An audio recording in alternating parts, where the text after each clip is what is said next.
Tradition is getting riders killed. The golden rules that kept you safe in 1990 might end you in 2026. Technology has changed, physics has evolved, and you are riding wrong. Today we are smashing 15 outdated myths.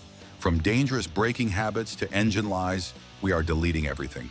If you want to be a faster, safer, and smarter rider, you need to unlearn these habits immediately. Stop living in the past. It is time to update your software. Number 15, always warm up your engine for 5 minutes.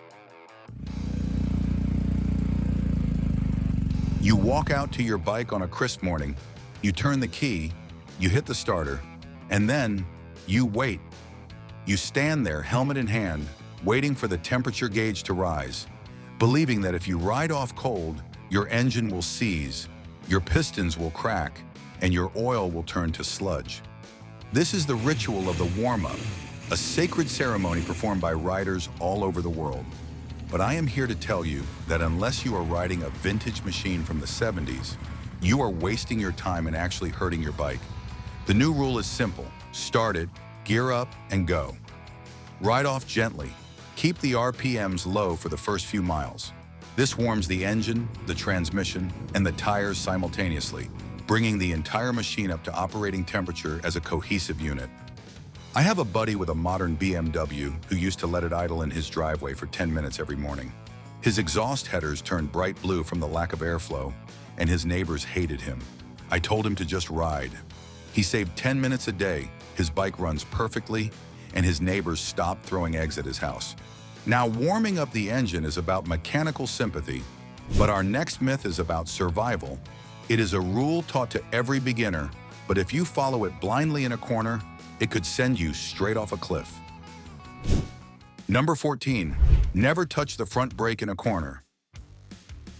This is the golden rule taught in basic rider courses for decades. Brake in a straight line, release the brake, and then turn. The belief is that traction is a zero-sum game, and if you touch the front brake while leaning, the front tire will instantly lock up, wash out, and send you sliding into the weeds. It treats traction like a fragile glass vase that shatters if you look at it wrong. For a total novice who grabs the lever like a handful of hammers, this is safe advice. But for anyone who wants to ride safely on the street, it is dangerous. Brake lighter as you lean deeper. Think of traction as a dollar bill. You can spend 100 cents on cornering or 100 cents on braking, but usually you are only using 80 cents on cornering. That leaves you 20 cents for braking. Trail braking is an essential survival skill, not just a racetrack technique. It is the difference between a close call and a hospital visit. I know this one makes people angry. There are riders out there who swear their exhaust saved their life on the highway. I want to hear your side of the story. Do you believe noise is a safety feature, or is it just noise? Let me know in the comments below. Number 13, loud pipes save lives.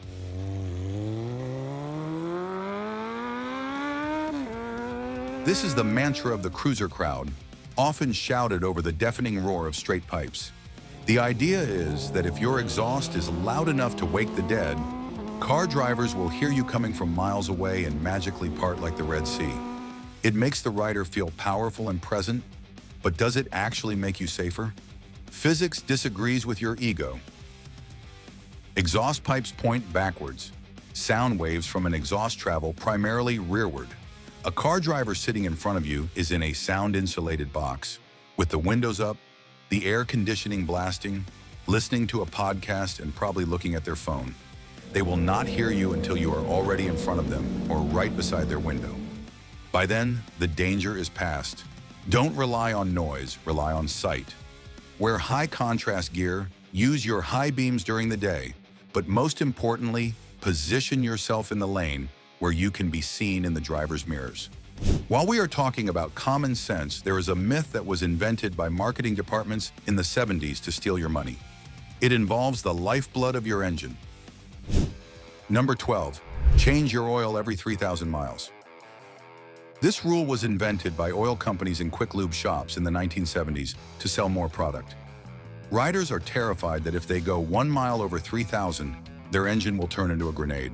They treat oil changes like a religious sacrifice that must be performed constantly to appease the gods of horsepower.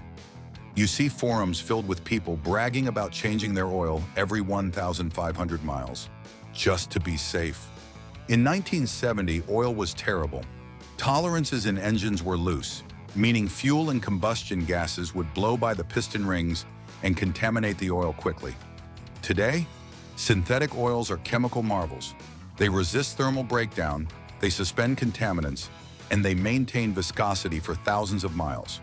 Modern engines are machined to microscopic tolerances, meaning less blow-by and cleaner oil. Read your owner's manual. If it says change it at 8,000 miles, change it at 8,000 miles. Use high-quality synthetic oil and a good filter and stop obsessing.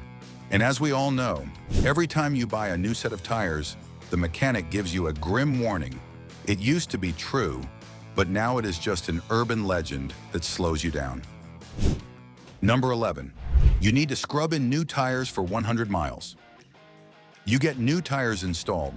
The mechanic wheels the bike out, looks at you with a grave face and says, "Be careful, they are slippery. Take it easy for the first 100 miles to scrub off the mold release agent." You ride home like you are on ice, terrified to lean the bike over, believing the tires are covered in invisible grease. You spend the next weekend doing figure eights in a parking lot, trying to sand your tires. 20 years ago, tire manufacturers used a silicone-based mold release agent to get the tires out of the metal molds. This stuff was slippery. It was like driving on banana peels. But today, major manufacturers like Michelin, Pirelli, and Dunlop use Teflon-coated molds or new manufacturing techniques that require zero release agents. The surface of a new tire is ready to grip almost immediately. While you should always warm up a tire to get the rubber compound working, the idea that there is a chemical layer you need to physically sand off is outdated. Warm them up, then send it. Give the tires a few miles to get some heat into the carcass. Do some gentle weaves. Once they are warm, you have 95% of your grip available. You don't need to ride to the next state before you can lean. And yes, there is a technology that saves lives. Yet old school riders refuse to use it because they think their right hand is faster than a computer. Number 10. I can stop faster without anti-lock braking system. I don't need electronics. My hand is the ultimate traction control. ABS increases stopping distance. Real riders don't use safety nets. This is the ego talking. It is the belief that a human brain can modulate brake pressure faster than a computer reading will, speed 100 times a second. It is a dangerous vanity that gets people hurt. Maybe on a perfectly dry, clean racetrack, a MotoGP rider can outbrake an old first-generation ABS system. Maybe, but you are not a MotoGP rider, and you are not on a racetrack. You are on a road with gravel, oil spots, rain, and panic. When a car pulls out in front of you, your primal instinct is to grab the brake lever with everything you have. Without a BS, you lock the front wheel, the bars tuck, and you crash instantly. With modern cornering ABS, the computer holds the tire at the absolute threshold of traction, modulating the pressure faster than you can blink, allowing you to steer while braking maximally. It is a superpower. Embrace the tech. Modern ABS is invisible until you need it. It allows you to practice emergency braking without the fear of going down. It is the single greatest safety innovation in motorcycling history. Disabling it on the street is suicide. But what if a crash is inevitable? There is a phrase used by bikers in bars all over the world to explain away a wreck, and it is the single dumbest concept in riding history. Number 9. Lay it down to avoid a crash. This is the single dumbest phrase in motorcycling. Laying it down is just a euphemism for I panicked, locked the rear brake, and crashed. Plastic, steel, and chrome have a friction coefficient much lower than rubber. A sliding bike accelerates, a braking bike decelerates. Once the bike is on its side, you have zero control. You cannot steer it. You cannot stop it. You are just a passenger on a 400-pound missile. Tires are designed to stop you. Use them. Stay upright as long as possible. Keep braking until the very moment of impact. Even if you can't stop in time, Hitting a car at 10 miles per hour is infinitely better than hitting it at 30 miles per hour while sliding on your back. Stay on the brakes, look for an escape route, and fight to the end. I remember reading a crash report where a rider saw a car turning left. He laid it down 30 feet away. He slid into the car door and broke his pelvis. Accident reconstruction showed that if he had stayed upright and applied maximum braking, he likely would have stopped 5 feet short of the car, or at least slowed down enough to swerve around the back bumper. Visibility is critical, but some riders take it too far and end up blinding the very people they want to see them. This next rule is about lighting and why brighter isn't always better. Number 8. High beams should always be on during the day. There is a difference between being seen and being identified. High beams during the day can dazzle drivers. It makes it hard for them to judge your speed and distance. It creates a motion camouflage effect where they see a bright light but can't tell how far away it is or how fast it is moving. Instead of blinding people with a single beam, install auxiliary driving lights low on your forks or engine guards. This creates a triangle of light, headlight plus 2 driving lights, which helps drivers judge your distance and speed much better than a single blinding beam. It makes you look wider, like a car. Adventure bikes are great at this. A BMW GS with fog lights forms a distinct triangular shape on the road. A driver sees vehicle, not just bright star. It helps depth perception, which is what prevents left turn accidents. Be distinct, not blinding. Now let's talk about controls. There is a pedal on your right foot that many sport bike riders claim is useless. They are wrong, and ignoring it is making you a slower, sketchier rider.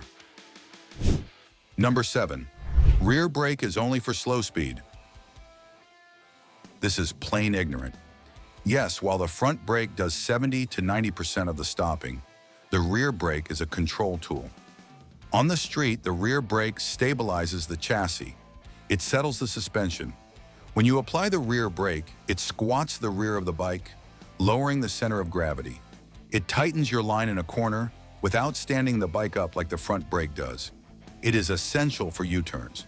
And in an emergency stop, using the rear brake activates the rear tire's friction, stopping you significantly shorter than front-only braking.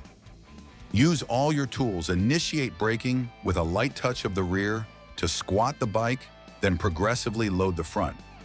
In corners, trail the rear brake to tighten your radius if you are running wide. It is a finesse tool, not just a parking brake. Watch Marc Marquez or any MotoGP rider. They use the rear brake constantly mid-corner to manage wheelie control and tighten their line. You can see their thumbs working the rear brake lever on the handlebars or their foot dancing on the pedal. If the fastest riders on earth use the rear brake to go faster, you should definitely use it to ride safer. We are getting into the top 5. These are the deep-seated beliefs that people will fight you over in the comments section.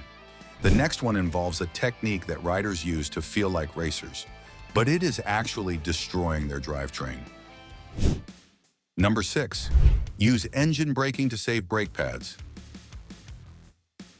Let's do some math. A set of high-quality brake pads costs $50, a clutch replacement costs $500, an engine rebuild costs $3,000. Why would you wear out your expensive drivetrain to save your cheap consumables? Engine braking creates massive reverse load stress on the chain, the sprockets, the transmission gears, and the clutch basket.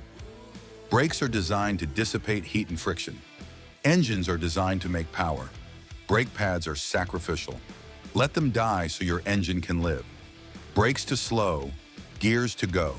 Use your brakes to decelerate. That is their job. Use your gears to ensure you are in the right power band for when you need to accelerate again. Don't use the gearbox as an anchor. I knew a guy who prided himself on never using his brakes in the canyons. He thought he was riding smoothly.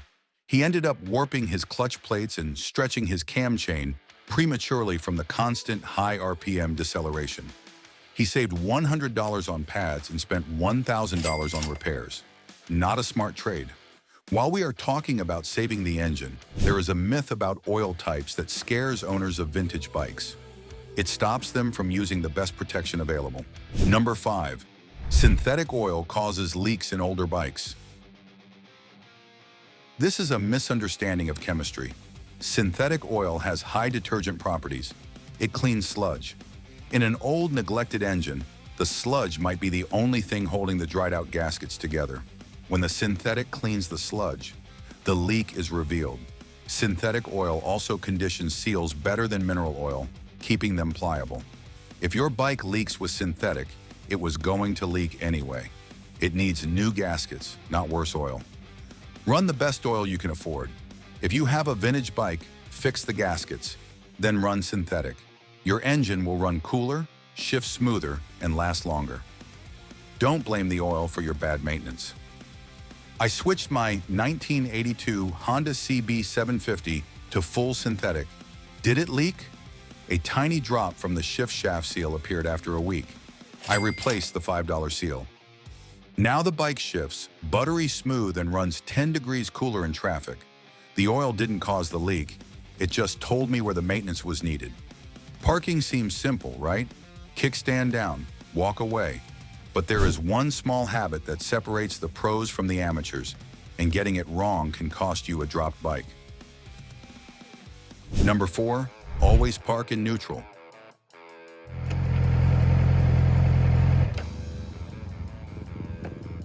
A motorcycle on a kickstand is a tripod.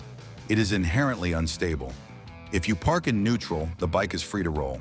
A strong gust of wind, a slight incline you didn't notice, or a clumsy pedestrian bumping it can cause it to roll forward. Once it rolls forward even an inch, the kickstand can fold up, and the bike crashes to the ground. Gravity is always working against you. Instead, park in first gear, leave the bike in gear. This locks the rear wheel to the engine compression. The bike literally cannot roll. It acts as a parking brake. It is the cheapest insurance you can get. I walked out of a coffee shop once to see a row of bikes parked on a slight slope. One guy had parked in neutral. A car drove by, the vibration shook the ground, and his bike slowly rolled forward. The stand folded, and it fell domino style into 2 other bikes. Thousands of dollars of damage because he didn't click it down once. Always make sure the bike pushes against the gear before you walk away. Hand placement is critical. There is a safety rule taught in schools that actually makes you less safe on modern bikes. It involves how many fingers you use on the brake lever. Number 3, 2 fingers on the brake is dangerous. This was true for drum brakes in 1970 that required the grip strength of a gorilla to slow down. Modern hydraulic disc brakes are incredibly powerful. You can lock the front wheel with 1 finger. Using 4 fingers is actually detrimental because it reduces your grip on the handlebar. If you hit a bump while braking with 4 fingers, your hand can slip off the bar, causing you to lose control. With 2 fingers, index and middle, on the brake, and 2, ring and pinky, on the throttle, you have finesse and control. You can blip the throttle for downshifts while braking, a technique impossible with a 4-finger grip. 2 fingers for finesse. Use 2 fingers. It gives you better feedback. It allows you to maintain a secure grip on the bar during heavy deceleration. It is the standard for performance riding. Look at any motocross or stunt rider. They live and die by lever control. They almost exclusively use 1 or 2 fingers. It gives them the precision to modulate the brake at the very limit of traction. If you are still grabbing a handful of brake like a panic response, start practicing the 2-finger cover. It will transform your riding smoothness. Now we tackle the biggest ego trap in motorcycling. It is a visual indicator on your tires that people use to judge your skill, but it actually means the opposite of what they think. Number 2, chicken strips mean you are a bad rider.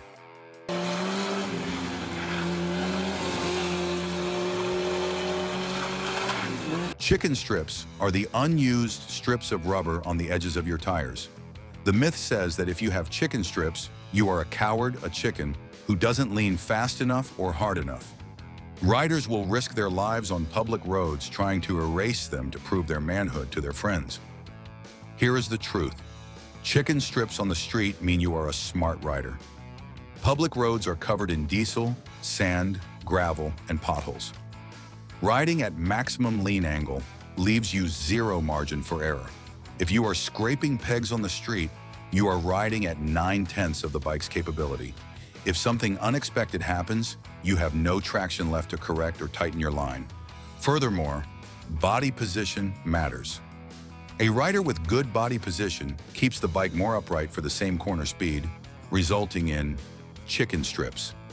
A rider who crosses up, leans the bike but keeps their body upright, pushes the bike down further than necessary. They erase the strips, but they are actually riding slower and more dangerously. Judge the ride, not the rubber. Ride at a pace that is safe. Keep a safety margin of traction. If you want to erase chicken strips, go to a track day where the asphalt is clean and the ambulance is waiting. Judging a street rider by their tires is a sign of insecurity, not skill. I know a guy who sanded his tires with sandpaper to hide his chicken strips because he was embarrassed. He crashed 2 weeks later trying to keep up with the group. Don't let peer pressure push you past your limits. Do you like this video? Click that like button, and if you want to support us even more, become a member. Have early access to the newest videos. And here we are, the #1 rule. This is the one that stops people from even starting to ride. It is the biggest lie in the industry, perpetuated by salesmen who want a bigger commission and by riders with fragile egos. #1. You will grow out of a small bike. Don't buy a 400 or a 650. You'll get bored in 2 months.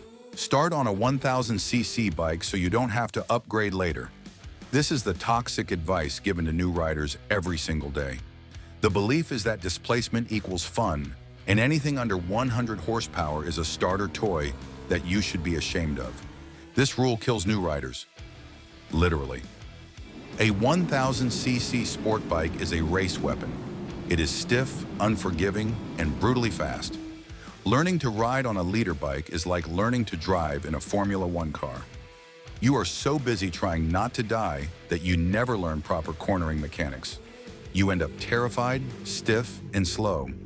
You park it in the corners and blast the straights. Growing out of a bike is a myth. You might get used to the straight line acceleration, but very few riders can outride a modern Ninja 400 or MT-07 in the corners. Small bikes are lighter, more agile, and more fun to wring out. Driving a slow bike fast is infinitely more fun than driving a fast bike slow. Learn to carry corner speed. A skilled rider on a 400 will smoke a novice on a 1000 in the twisties every single time. Buy the bike that fits your skill level, not your ego. Click the next video to continue the road trip. Join our tribe by subscribing, and if you want to support our channel and have early access on the newest videos, become a member. And don't forget to like this video.